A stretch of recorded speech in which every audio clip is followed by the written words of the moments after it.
to this evening's celebratory, historic, and important conversation with Georgia Senator, the Reverend Dr. Raphael Warnock. I know that if we could see you all, you would be applauding and cheering as I am as we begin this conversation. As many of you know, Senator Warnock is a graduate of Union, and in '94 with an MDiv, in 2006 with a PhD. We know him well. Many of you who have gathered to be a part of this conversation this evening actually have worked with him on his campaigns. As we know, his last 5 campaigns that have brought him to this place that he is now. You know him because you've been in the churches that he served. We have many alums joining us this evening who probably spent hours with the senator in the pit at Union, having no idea that this guy would ever become a senator, but debating Cone's theology and Williams' theology and Harrison's theology and West's theology, and just being right in the mix of it all. Also know that we have a lot of people on this call who campaigned very hard. Many Union alums were involved in that, as well as Union students. And I'm very happy to say we have a number of Union students who have joined the call this evening to be part of this conversation. So if you haven't had a chance to do it, I suggest you take some time to read The Divided Mind of the Black Church, which for a group like this is the book that will be interesting. It began many years ago as a thought in a dissertation and is now become a very brilliant book, insight into the Black church today. But also I point you towards his memoir, which is just quite moving and astounding, A Way Out of No Way. And Senator, to introduce you also by including the books you've written is a very nerdy academic thing to do, but at Union, we have the right to do that. So I'm so grateful that you're here, and I want to just jump into the conversation so we have a chance to talk together and then open it up so you can hear from some of the people gathered. So just to get us started, we want to hear from you about your most recent election, what you were up against and what it felt like to be against what you were up against. Why was that election so important? And how did you grapple yourself with what was at stake? And then how does it feel to be in the midst of such high stakes and to be victorious in the midst of those challenges? So we were all watching, holding our breath on December 6th, but our question really is, what was that like for you, the struggle and the victory? We can't hear you. I think you're muted.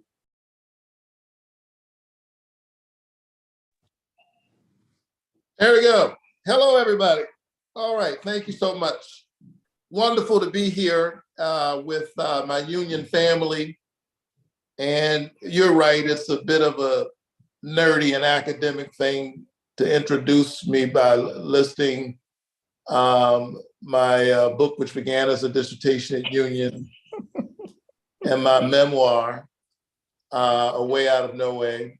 But let me take a little bit of the edge out of it and just point out that you did leave out my most recent book, which is a children's book. Yes, that's right. Yes. Yes. So shameless plug, my most recent book released about a couple of weeks ago is called Put Your Shoes On and Get Ready. It's a picture book for children. Great to be here with all of you. I am forever grateful for Union's role in my formation. And I talk about this in my memoir, but it was an important moment in my development. going to Morehouse College and then going to Union Seminary are two of the best decisions I ever made.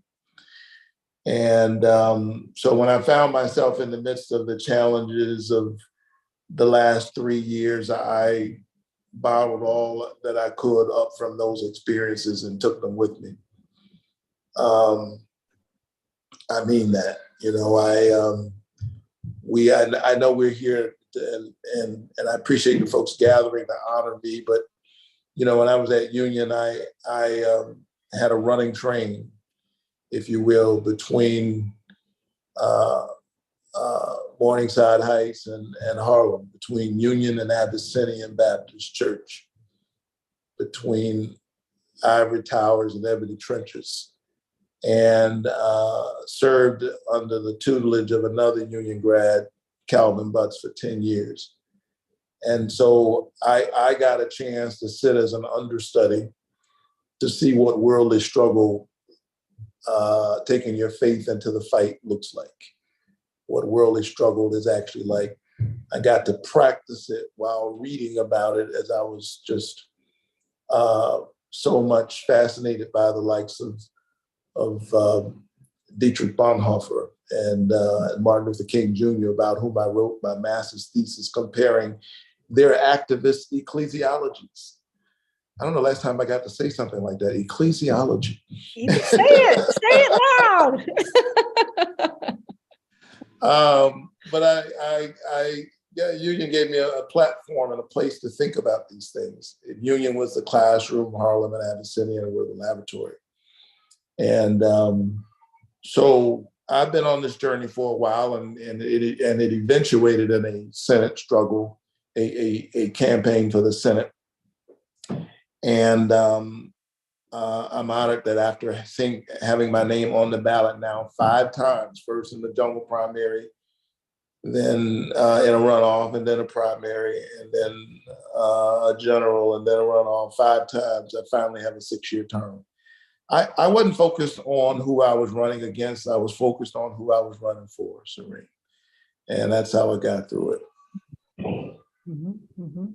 I was focused on the people that were counting on me to win, focused on kids like me who were growing up somewhere in some urban context in Georgia. I grew up in public housing, who needed to know that there was somebody thinking about them, who was trying to create a path for them and for their possibilities and their prosperity. You can smile and say hi. This is my 6-year-old daughter, and I wanted all children to have the chance that my children have. Say hi. Hi. Hi. There are a lot of folks on here you don't see, hundreds of people, and you see the indoctrination begins early, Spelman College. Yes. Yes. We're thinking Union. We're thinking a Union MDiv. And then Union. Oh, that's what you, she really came to get my phone. So I'll be upstairs with you and Caleb in a little bit. We're going to watch a movie. Yes, we're going to watch a movie. It's movie night. And eat key lime pie. Yes, and eat key lime pie. There's the other answer to my question. That's how I got through the campaign. Yeah. Your children help you not to take yourself too seriously, and that's the best thing that's ever happened to me right there. Yeah. So when you, I'm going to start with some sort of nostalgic questions, but when you look back to your time at Union, knowing we have alums, but also Union students gathered with us here, is there any particular moment that stands out? Conversation or just a moment that stands out that was particularly formative for you? Those sort of moments when the sky opens and things inside of us shift. And the theological term is an aha moment, but is there a moment that comes to mind like that for you? I don't know that there's a single moment. But there were certainly moments. You know, I had incredible teachers at Union. James Cone was my advisor, and I learned so much from him. But I learned a lot from others like Phyllis Tribble and Dolores Williams, Robin Scruggs, Christopher Morris, who had the best sense of humor on the faculty. I learned a lot from all of them, but I perhaps learned the most standing in the pit, talking to my colleagues and in the hallways. Chloe, let me do this, sweetie. Come back, sweetie. And standing on the 7th floor of Hastings Hall, I saw Joy Bostic on the call a little while ago. But standing there with Joy and Leslie Callahan and Clarence Hardy and so many others, Joanne Terrell and Diane Stewart, and just a lot of my contemporaries, most often arguing about what was wrong with the church and what we were going to do to fix it. Those were important moments. And then finally, toward the end of my time there in residence, there was an African immigrant by the name of Amadou Diallo, who was shot multiple times. I think he was shot at 38. There were 38 bullets, 19 of them or so hit him. And he was just executed while reaching for his own wallet, standing on his own front stoop. And it was the culmination in some way of a series of moments that had been happening in New York. I think of Abner Louima, a Haitian man who was just brutalized and in such an awful way in the bathroom by police officers in a precinct in New York. Eleanor Bumpers and so many others. And it was just this long string of that had happened, much of it during the time I was there. I was at Union for most of the 90s. And then this case with this African immigrant, Amadou Diallo. And it was a moment. And it was the first time that I went down to one police plaza with a group of other seminarians, not just Union, but other seminaries. And we organized and we said, there's no point in us talking about faith and freedom fighting in the hallway and reading about it in books. And this is unfolding before our very eyes. And so Kathleen Baker and John Vaughn and lots of us, there are pictures, I still have the pictures. We went down to one police plaza, and it was the first time that I got arrested in an act of civil disobedience.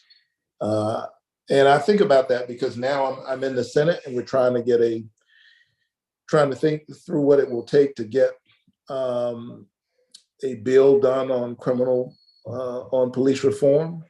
And these are issues literally I've been fighting and addressing since I was a younger man in 1999, getting arrested for the first time.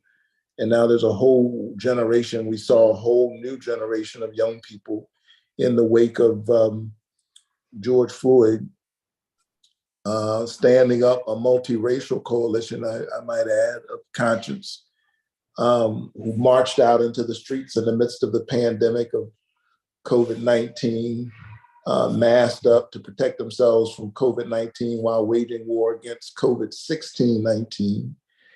And a whole generation later, they don't remember Amadou Diallo or Rodney King for that matter. And we keep fighting these fights. Yeah. So while we're on this topic, and from where you are located now, what are your thoughts about not only just police reform, but the many calls that are coming to defund and abolish the police? Can you talk to us about that? It's a conversation we have at Union often, and lots of actions related to it. We would need more time, but here's what I think, and I've been talking with my team, my staff, and my office about it, and how we work on this from a policy perspective. As awful as police brutality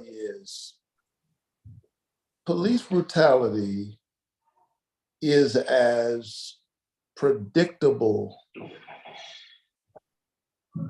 given the current circumstances. It is as predictable and inevitable as it is tragic. That is to say that I see police brutality not just as a problem, but really as the consequence of the more fundamental public policy problem for me, and that's mass incarceration, which Michelle Alexander talks about, I think, as powerfully and as clearly as anybody. That over the last 40 years and more, our country made a set of public policy choices that has eventuated in the carceral state. The land of the free is the incarceration capital of the world. We warehouse, we're 25% of the world's prisoners. We're only 4% of the world. Warehousing 25% of the world's prisoners. We have a greater percentage of our population and a greater number of people in prison than anybody in the world. Think about all the regimes whose human rights records we love to deplore. We got more people in prison than they've got in China, more people in the prison they've got in North Korea. Name the country, and a greater percentage of our population. So for me, this is the domestic moral issue of our time. And ironically, so many of the issues that Dr. King and others fought against is reinscribed within the context of the prison industrial complex, the criminal justice system. And so the flashpoints where someone is tragically beaten or brutalized on the street, as awful as it is, the more fundamental policy problem is this: we have built this overgrown carceral beast. If you have a dog that big, it's got to eat. And this dog eats Black and brown bodies. And we've got to we've got to reimagine our public policy. We've got to reimagine the society in the way that Dr. King talked about it, a reordering of our priorities. And so I think if we just focus on the police and whether the police are good or bad, fund, defund, in some ways, I think that misses, I think the issue is more fundamental than that. Mm-hmm. So one of the conversations that's also happening at Union and all around us in the face of, even though the amazing movements forward that were made during your first 2 years in the Senate, it looks pretty despairing when you see all of the rights and all of the progress that's being slowly rolled back. The right for women to choose, LGBTQ rights being threatened, voting rights being threatened, censorship in schools around critical race theory. I mean, the list could go on. And it's tempting to get to a place where people begin to think it doesn't even matter if we vote, because this whole system is so distorted that. It matters. So talk to us about why it matters. Tell us. I mean, look, it matters. I'm sitting here. It matters. And it's not just that I'm sitting here. Look at what we've been able to do, even with all of the challenges that we face. And let me say that part of the work that voter suppression is trying to do is to leave the electorate so demoralized that you stop trying. So if they succeed in doing that, they will have succeeded. So it absolutely matters. And what we've got to do, the moral work we got to do in this moment, y'all, is we've got to reclaim our democracy. Yeah. We've got to push not only against voter suppression, we got to push hard against partisan and racial gerrymandering. Did you see, I mean, as you watched the nonsense and the embarrassment of Kevin McCarthy a few weeks ago, trying to become the speaker and the number of votes he had to go through, and everybody was sort of focused on it. It became a kind of circus, and it was, almost like watching a car wreck, and and the media sort of framed it in that way. You're just looking at the players at the center. Well, how did we get there? Here's how we got there is one side in particular, because it's not been happening in the same way on both sides. One side's been so focused on winning at any cost. And so they've been engaged in partisan and racial gerrymandering, which means in the short term, you can win elections. You play with the lines, draw all these crazy design districts. And as a result of that, you have these extreme people in Congress who are not, the only thing they're worried about is being outflanked by somebody more extreme than them. That's the only thing they're worried about. I have one of those folks in the Georgia delegation, right? I never even say her name because I think she's irrelevant. It won't take you long. You know who I'm talking about. But she's in the House. I don't even say her name because if it weren't she, it would be someone else. And so we've got to fight against partisan gerrymandering. We got to fight against voter suppression. We got to deal with the dark money in our politics, and we got to get the people their voices back. Because as divided as our country is, and it is divided, the people are actually closer together in their perspective than what's reflected in the legislation that gets done because of the undemocratic forces at work trying to take the people's voices. I was glad that we finally passed the first gun safety bill in 30 years. It was modest, but it was important to do because, for one thing, I've got colleagues who can say, well, I did that and I'm still here, if that's what they're focused on. And then we can try to do something else. But it was modest, but it will save lives. And we could get more done to the degree that we get the democracy strengthened and the voices of the people, because the American people are actually closer in perspective, even with all the cultural divisions on that issue, for example, than what's reflected in the legislation we've been able to get done. Most people are for universal background checks, for example. Why can't we get it passed? There's a lot more we could do if we could get the people their voices back, which is why I spend so much of my time fighting for the democracy, because I do believe, as I've said many times, that democracy is flawed, but it's the best we got.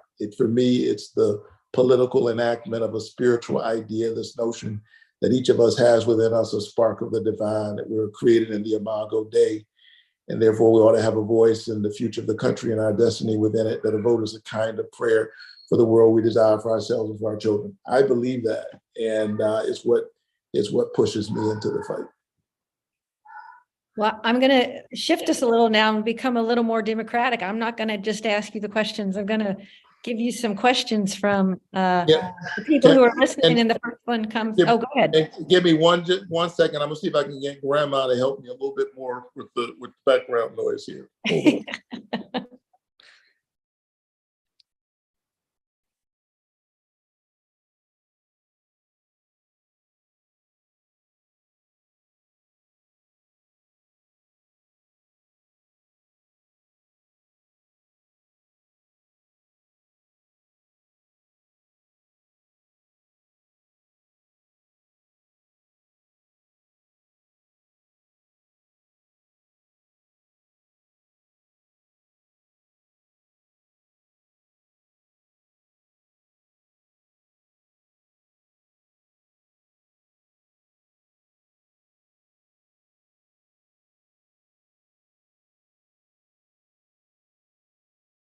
Are you still, there you go. Okay. All right.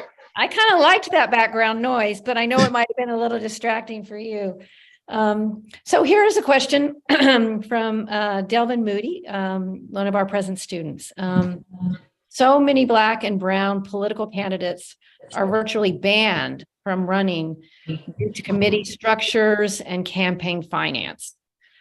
What can we do to ensure we have diversity in the elected positions on the local, state, and national stage?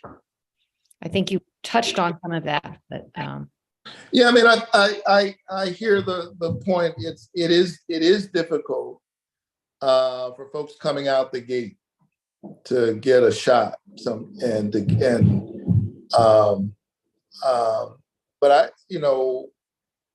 there are things that those of us who are in a position to have some influence are doing to try to change that. I think the future of the Democratic Party certainly rests on its willingness to really invest in diversity and a diversity of candidates. I think we've been, much too slow to the plate. I hope that my race and what I've been able to do is further proof of what can happen when you invest. But we've been doing that hard work in Georgia for a long time, and we could make a big difference if we got our base energized and engaged. So it behooves the party and to invest. And let's face it, it's been hard for some folks to imagine certain people in certain places.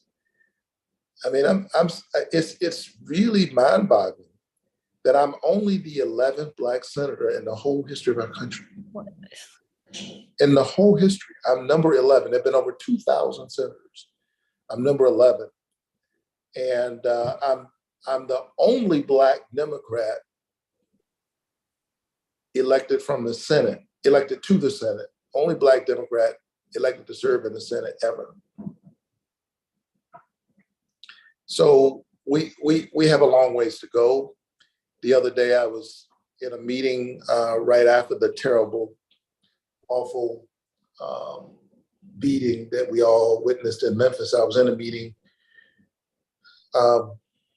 in the Oval Office with the president, vice president, staff, and I was there, and Cory Booker was there, and of course the vice president was there with other members of this Congressional Black Caucus. And in his opening remarks, Cory pointed out to the president that as he sat there with me and Kamala, that the president was literally looking at more than a quarter of the Black senators who'd ever served.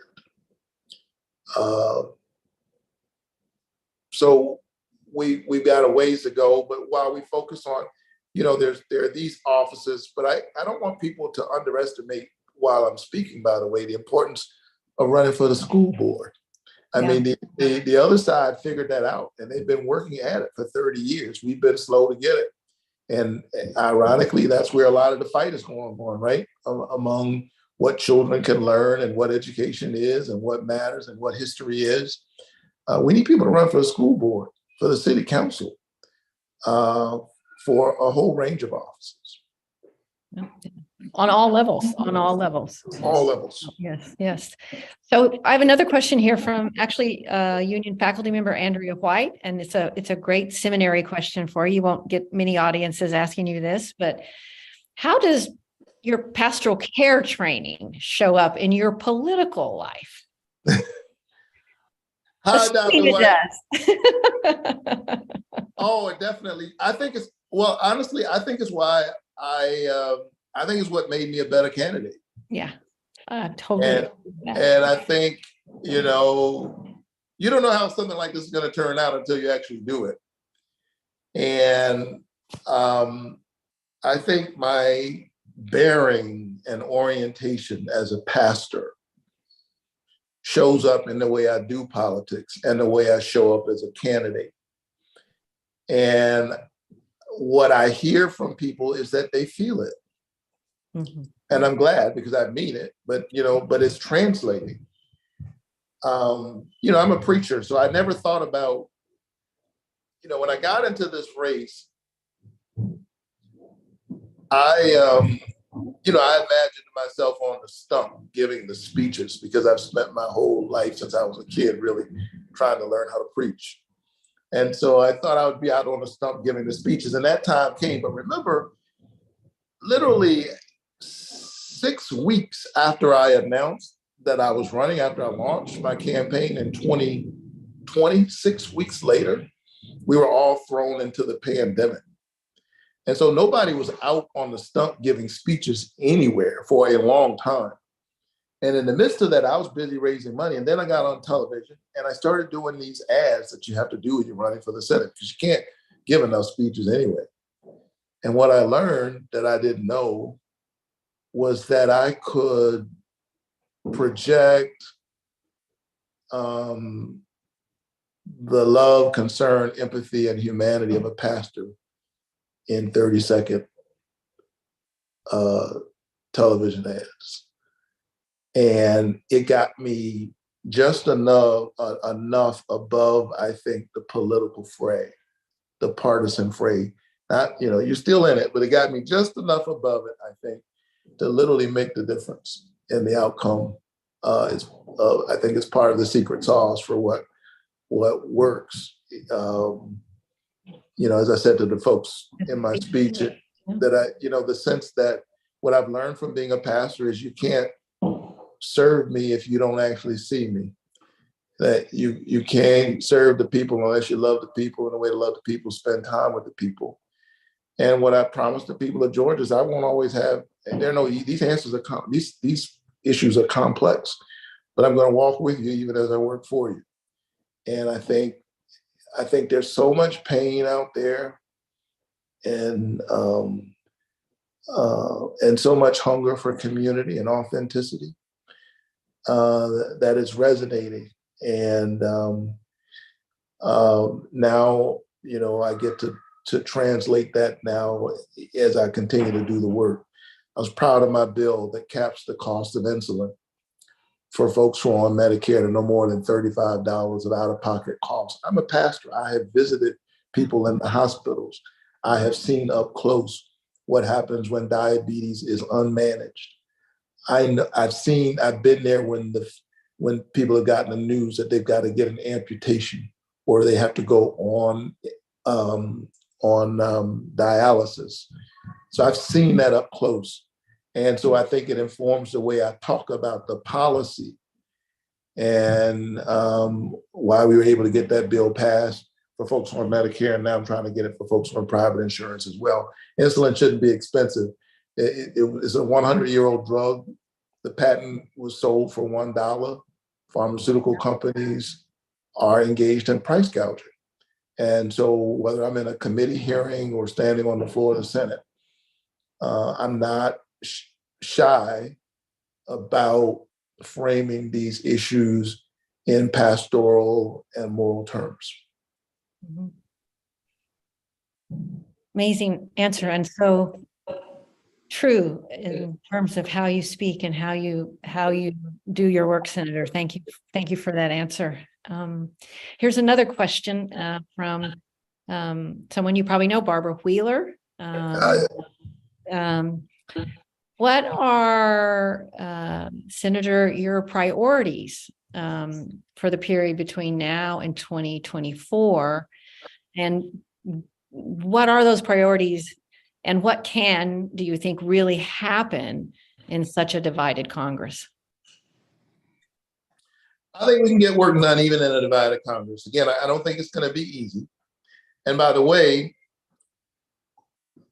a lot of the bipartisan work that gets done under the radar, it doesn't get a lot of attention because not only is our politics balkanized, everything is balkanized, right? The way we receive media and news. People see the news mostly that comes down their news feed on social media. And that's reinforced by the people who are in their group. And we all go to these silos and corners So even when you look at the business model of the multimedia conglomerates, it's not part of their business model to highlight some of the significant bipartisan work that gets done. I mean, I did an amendment with Ted Cruz. I know I'm on the Union Seminary Zoom, don't run me out of the room. You know, most of the time he's talking, I'm thinking, really? And we were both on the Commerce Committee. But when we were passing the bipartisan infrastructure bill, as it turns out, there was something that Senator Cruz wanted to do that I wanted to do. We couldn't get it done in committee. We had to take it to the floor of the Senate. He stood on his side of the aisle to argue about why he thought we should do this thing.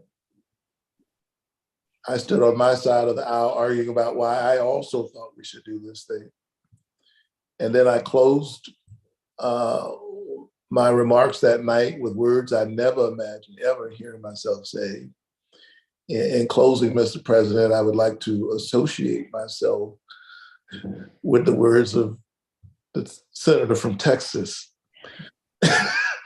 And, you know, that's not something I saw coming. And Twitter lit up that night. Folks on my side, folks on his side, wondering what the world's going on there. What could they possibly be working on together? Well, there's about 25 miles of road in Texas called I-14. He wanted to get closer to getting it built out. Well, that interstate that runs through Texas also runs through Georgia. And it would help to revitalize parts of our state that have long been forgotten about. The interstate that runs through Texas runs through Georgia, runs through blue and red communities, runs through affluent communities, poor communities. We can get it built out. Everybody can get on the road and get to where they need to go.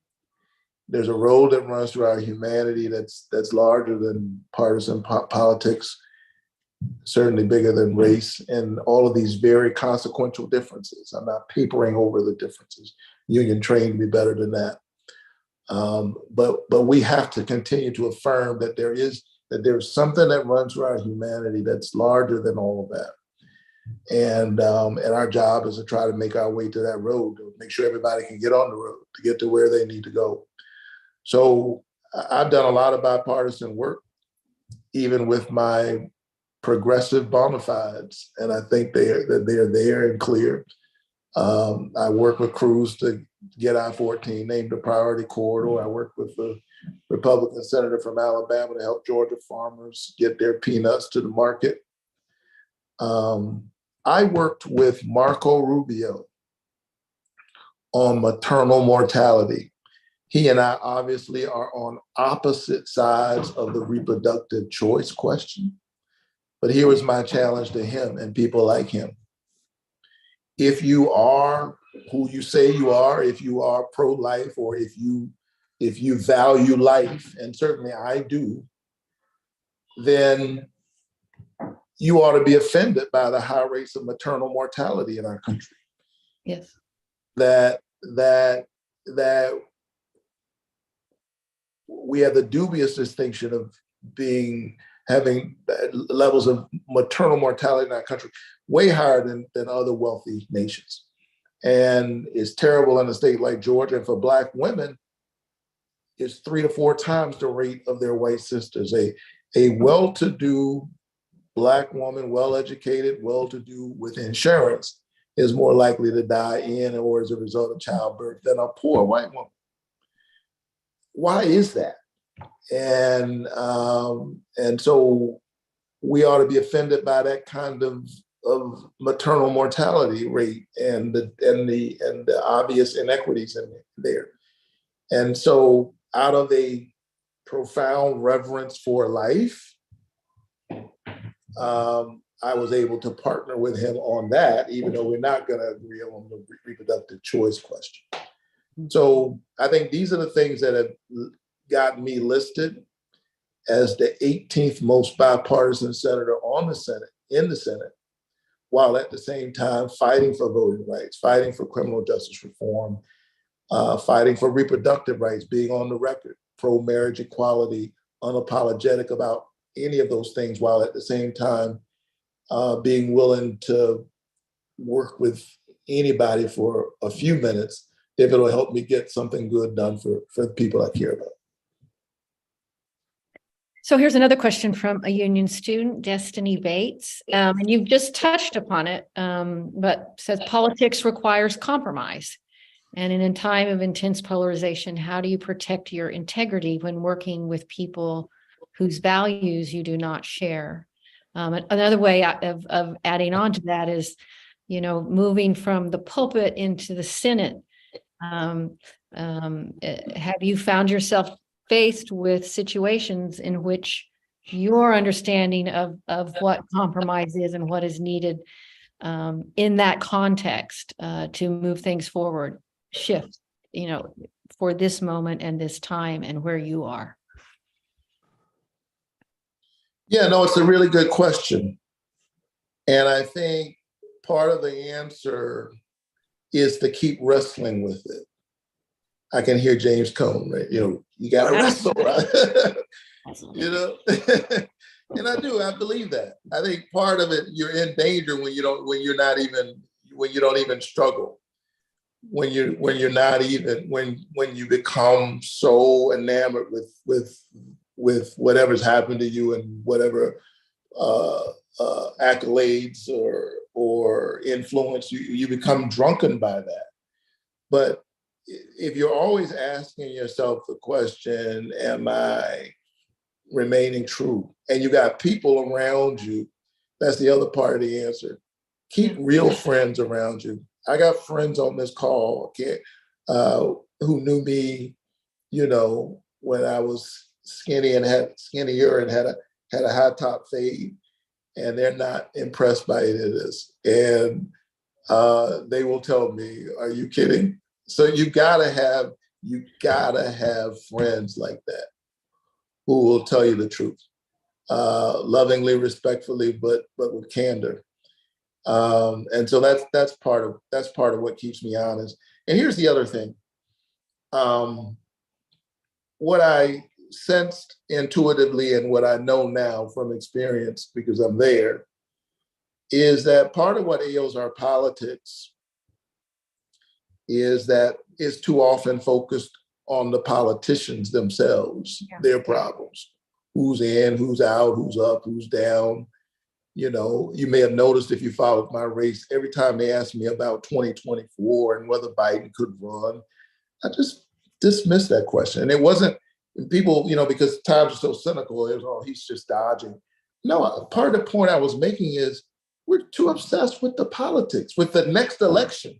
What about the next generation? I mean, which is so if you focus on the next election, you won't get anything done for climate change. Right. But if you focus on the next generation and the generation after that, and the generation after that, then we don't have time to play around.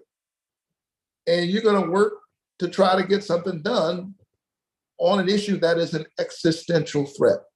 So I think that I will always be effective, as difficult as it is. I'll have some level of effectiveness in politics, or as long as I'm here and I feel that this is what the Lord wants me to do. I will be effective as long as I'm free. If I ever get to a point where I have to be in the office, then I think that's when you lose your soul, when you have to have the office. I'm honored to serve, but the office does not define me. It has just given me a new set of tools to work on the issues I was working on anyway. I was getting arrested fighting for healthcare. Now I write healthcare bills. I was, fighting on this issue of criminal justice reform for years. And now I'm at the table in a different way. I think if you can wear whatever influence you have, you don't have to be a senator, whatever, you can be a professor, whatever it is. Seminary professor, a student at Union. Yeah, a student. If you can appreciate that, what you do, and honor it, and be faithful to the moment, but wear it as a loose garment, then if you can be free in some way, I think you can be effective. Jesus put it this way: if you seek to save your own life, you've already lost it. But if you would lose your life for my sake, if you would give yourself over to something larger than you, Yeah. And then you have a chance of being saved and saving some other folk in the process. Yeah. So a number of people, I'm just going to combine these, have asked questions about what, and this is, it's a question for you're helping us think together about it, but how do we push back against an extreme Supreme Court and the impact that it is having on our nation? And what role does that play in your understanding of your political position, and what shifts can we be working towards there? It's a frightening time in that regard. Yeah, everything from voting rights to reproductive rights, a whole range of issues. The dynamics between the powerful and the powerless. There are a lot of reasons to be concerned about what's happening with the Supreme Court.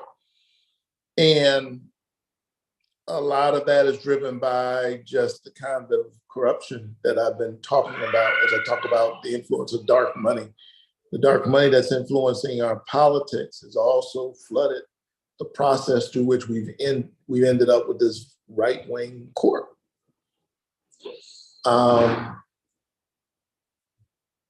Which is why, I was proud that my first Supreme Court nominee was Ketanji Brown Jackson. First person I've ever confirmed for the Supreme Court was Ketanji Brown Jackson. Didn't shift the balance of the court, but I'm glad she's there. We won't be able to unwind this in any short period of time. Supreme Court justices are there a long time. Here's the thing, 3 co-equal branches of government. You got the judicial, but you have the legislative and the executive. And I think what you see us doing and trying to do is find ways to bring some balance. So there was movement on the reproductive choice issue. Women of our times literally woke up one summer morning, and saw a right that they'd known for a half a century taken away from them summarily. But I voted a few weeks later. We didn't get it done. To codify Roe v. Wade. We did vote and successfully codified marriage equality. So I think in the dance between these 3 co-equal branches of government, there's work to be done. But the most important work, to be sure, happens at the grassroots and through your activism and your voice. Another question very much related that's running through the questions that we're getting, many questions. Thank you all for these. Is how, as many of us people of faith engaged in this hard political struggle for social justice and running up against our faith itself being used as the major weapon of injustice, right-wing religious extremism, Christian nationalism, white Christian nationalism in its most supremacist form. Give us an insight, and you are sitting face to face with some of the most powerful people representing that white wing Christian nationalism. Any wisdom on how, as people being trained for spiritual and religious leadership, we take that on? Get in the struggle, get in the arena. You don't have to do what I'm doing, but get in the arena and take your faith with you and speak in ways that owns it, and yet in ways that people haven't heard it in this moment, because so often, the public voice of Christian faith in our country in this moment too often shows up as a weapon, a cudgel. Yep. But what that means is that when people do hear a different kind of way of talking about the faith,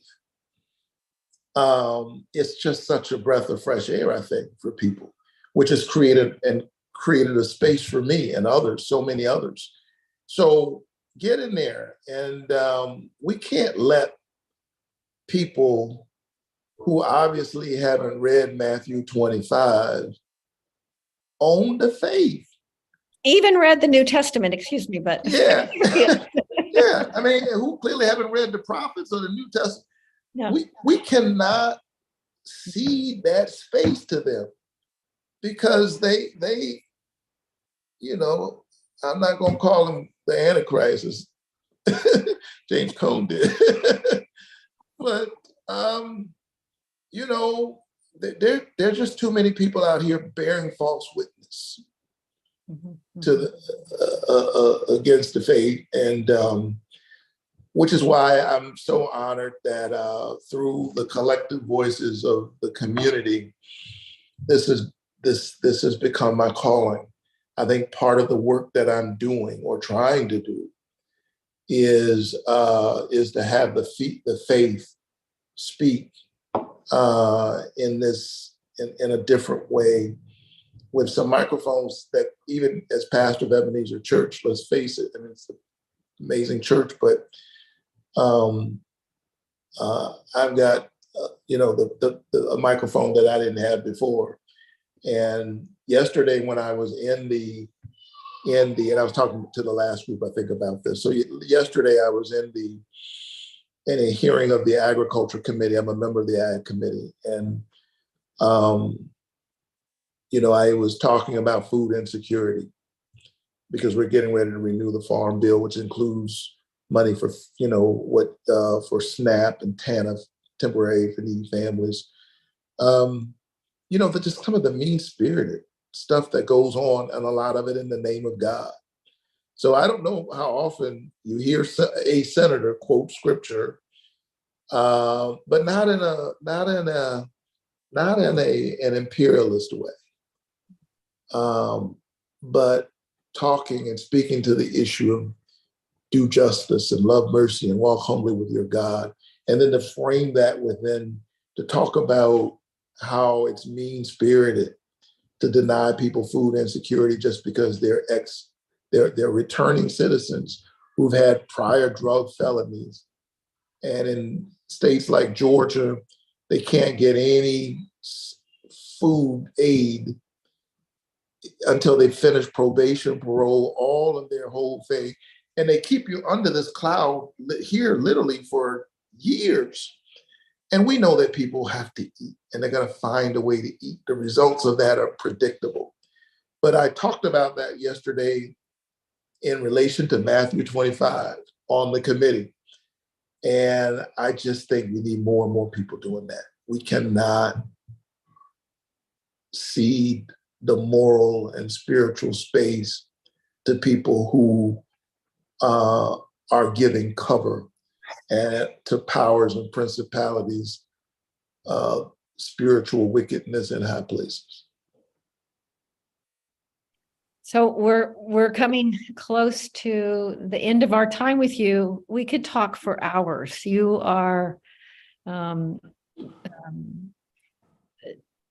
the experience of having someone who has been completely immersed in the work of ministry, social justice activism, knows Union, has been a student here, and is engaged at the level you are in wrestling with these is just an unparalleled experience for people sitting here tonight. And there's so many issues we haven't touched on. I've had questions about mental health, questions about immigration, huge questions about climate change, and the list could go on and on. The many crises that we are in the midst of in this nation. But I would like for you to bring us to a close by sharing with us what you would say to the Raphael Warnock that was sitting in the pit in 1992, not yet graduated, taking James Cone class for the first time, not having overwhelmed by all that they're learning and overwhelmed by the world surrounding you. What would you say to that student sitting in the pit today about this place where faith and knowledge and scholarship and political engagement come together? in such a powerful way. Give us the good word. Yeah, I'd say to that kid, you're in the right place. I remember not being so sure about that. And I'm sure that there's seminarians on the call right now, maybe going through that. Everybody goes through their wilderness moment, and seminary, certainly that first year feels like the wilderness. But I would say you're in the right place, and stay on the journey, and then find some sojourners with you to go with you, and it makes a huge difference. I would also, say spend a little bit more time in the stacks. And I guess I did all right. I earned a PhD, but there are days I must tell you that part of what makes this job difficult is I'm almost never alone. Yeah. I love people, but I am an introvert, and I'm almost never alone.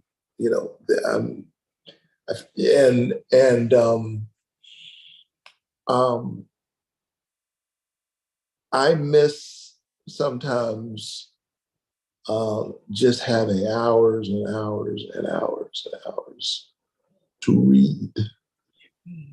And, I haven't stopped reading, so to be clear about that, we have to keep reading, but I wish I had more time. And so sometimes when you're a student and it feels like what's going on out there is so much more interesting and compelling, and you need to get out there and do it right now, there's something to be said about being true to the process and every stage of that process. So I'm glad I was, nerdy and eggheady enough to stay in school that long and wrestle through. And there are many days I wish I had some more time in the stacks, as crazy as that sounds. Your inner nerd still shines. And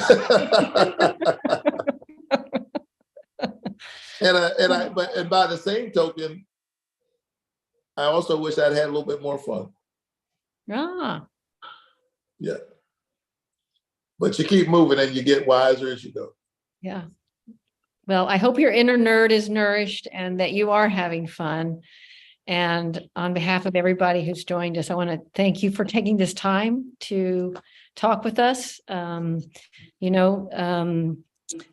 Seminary education is more than just the classroom. It's the deep formation that happens. And it's in conversations like these that the wide range of the contradictions and conflicts that constitute our humanity are wrestled with, and you have been wrestling with them with us in honesty and openness. And you have my prayers with you every day, and for the work that you're doing, and for our nation, and for all those marginal, those people who suffer, those in whose name we do the work we do. And so God bless you, and thank you again for spending this time with us. Well, thank you so very much. I'm deeply honored. Great to be here with my Union family, and appreciate all the prayers, all the donations that I know many of you responded to the zillion text messages that you get from me every day, and you send money. It made a difference. Thank you most of all for your prayers, and I just want to say to everybody in these tough times, keep praying, keep praying. Pray with your lips and with your life. With your hands and with your feet, and keep the faith. Amen. Thank you. Thank you.